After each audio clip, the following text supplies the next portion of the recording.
Kabar bahagia datang dari DJ sekaligus artis Natalie Holscher. Mantan istri komedian Sule itu resmi mengumumkan telah memiliki kekasih baru, seorang atlet drafting nasional bernama Richard Revanov.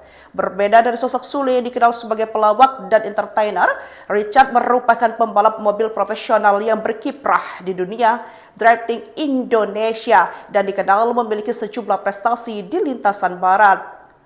Hubungan keduanya terungkap setelah Natalie membagikan momen kebersamaan bersama Richard melalui akun Instagram pribadinya. Tampak beberapa potret yang diunggah mulai dari makan malam bertiga, quality time berdua, hingga momen Richard menggendong Azam dengan penuh perhatian. Sip, tulis Natalie, singkat, dikutip pada Minggu 28 Desember.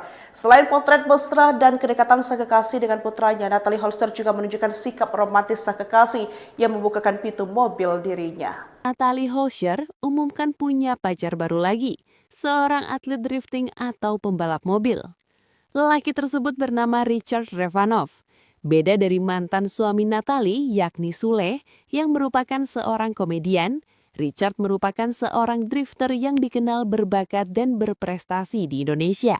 Richard tampak sudah cukup dekat dengan putra sematawayang Natalie, yaitu Azam Adriansyah Sutisna.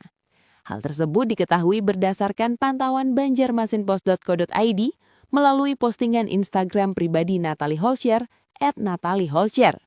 Dalam postingan tersebut, sang DJ membagikan beberapa foto dan video kebersamaan dirinya, Azam dan Richard. Mulai dari makan malam bertiga, momen kencan berdua hingga momen Richard menggendong Azam. Sip, tulis Natalie Holscher secara singkat melalui caption. Keakraban yang terjalin antara Richard dengan anak Sule menuai perhatian publik. Azam terlihat ceria bersama Richard baik ketika jalan bareng maupun duduk berdua saat makan. Terpantau dalam kolom komentar, pemilik akun Instagram @nukkencantika terharu. Ia bersyukur berhasil menjodohkan Natalie dengan Richard. "Perjodohan kita berhasil, Ki," @Timotius Siskia, ujarnya. Natalie pun menyentil Richard untuk memberi mereka imbalan pajak jadian. "Tuh @Revanov chat, PJ kok," kata Natalie. Selain itu, adik perempuan Natalie yakni Nadia Holscher tampaknya juga setuju sang kakak menjalin hubungan dengan pembalap tersebut. Melalui kolom komentar, Nadia mengatakan Natalie dan Richard cocok. "Sip deh pokoknya," tulisnya. Ramai tanggapan warganet lainnya dalam kolom komentar postingan Instagram janda Sule tersebut.